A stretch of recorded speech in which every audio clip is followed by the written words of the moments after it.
In this lecture, we'll talk about how to log into a Linux system locally and remotely in both graphical and text mode consoles. This will be a very practical course. We'll take a look at why we need to do certain things, then we'll explain how to do those things. We'll experiment with a few commands at the beginning of each lesson, then we'll explain the theory behind those commands. This should make the course more fun, engaging, and easier to understand. So let's dive right in and start with some simple concepts. We're all used to logging into apps or websites by providing a username and password. Logging into a Linux system is pretty much the same, so there's not much mystery here. We'll look at 4 ways to log in. Logging into a local Linux system using the local text mode console. Logging into a local Linux system using the graphical mode console. Logging into a remote Linux system using a text mode login. And logging into a remote Linux system using a graphical mode login.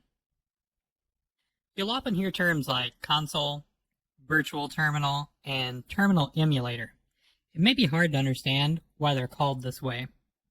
Nowadays, a console is just a screen where your operating system displays some text and where it allows you to log in or type commands. And a terminal emulator is nothing more than a graphical app that runs in a window and does a similar thing. Shows you text output and allows you to type commands. These terms come from the old days of computing. Computers were incredibly expensive, so a building may have had a single one available for the entire building, but multiple people could connect to it and do their work by using physical devices that allowed them to type text and commands and also display on a screen what was currently happening. Those devices were consoles or terminals. So instead of buying 25 super expensive computers, you could have just one, but 25 people could use it, even at the same time. Nowadays, consoles and terminals in Linux are usually things that exist in software rather than hardware. For example, when you see Linux boot and a bunch of text appears on the screen telling you what's happening as the operating system is loading, that's the console. After a Linux machine has booted, if you press Ctrl-Alt F2 on the keyboard, you'll see a virtual terminal, in this case, VT2.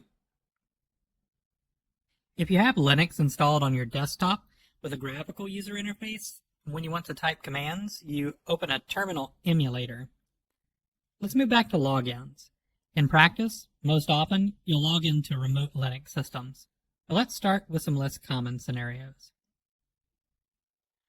Local is just a tech word for something that is in front of you, or something you can physically access. A computer on your desk is a local. A server running on Google Cloud is remote. Usually, when Linux is installed on servers, it's installed without a GUI, no graphical user interface components. There's no mouse pointer, no buttons, no windows, no menus, nothing of that sort, just text. But you might sometimes run across servers that include this GUI. Logging in is super easy as it's all in your face. You'll see a list of users you can choose from, and you can then type your user's password. And don't forget to log out when you finished your work. If the device has the typical server-oriented Linux OS installed without any GUI components, logging in locally is also easy. You'll usually see something like this on your screen. There's no list of users this time, but you can just type your username and then your password. And note that you won't see your password as you type.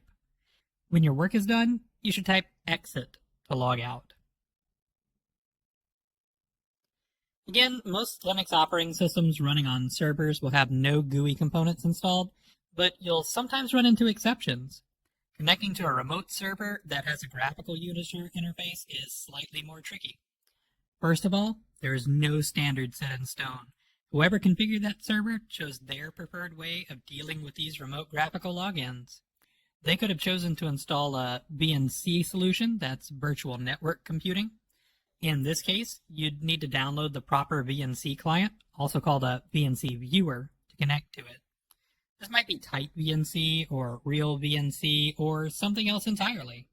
It all depends on the VNC server running on the remote system and which VNC clients your local operating system supports. If the administrator of that server wanted to let Windows users connect easily, it might mean that they use a solution allowing for RDP connections, or Remote Desktop Protocol. This means that you could just click on Windows Start button and type Remote Desktop Connection. Open that app, and then enter the username and password you've been provided. Whatever it might be, connecting to a remote graphical console is pretty easy. It all boils down to downloading the application that lets you do that, entering the remote system's IP address, followed by a username and a password. Initiating a text-based remote connection to a Linux system is pretty standard. That's because almost every Linux server uses the same tool that allows for remote logins, the OpenSSH daemon. That's a program that runs in the background on the server all the time. SSH comes from Secure Shell. Until SSH, something called Telnet was the standard. Telnet was highly insecure as it did not encrypt communication between you and the server you were connecting to. This meant that anyone on the same network with you could steal your Linux user password and see everything you did on that server during your Telnet session. The SSH protocol uses strong encryption to avoid this, and the OpenSSH daemon is built very carefully to avoid security bugs as much as possible. Long story short, OpenSSH is used by millions of servers and has stood the test of time, proving to be very hard to hack. For these reasons, everybody happily uses it and trusts that it can do a pretty good job at only letting authorized people log into their operating systems while keeping bad people out.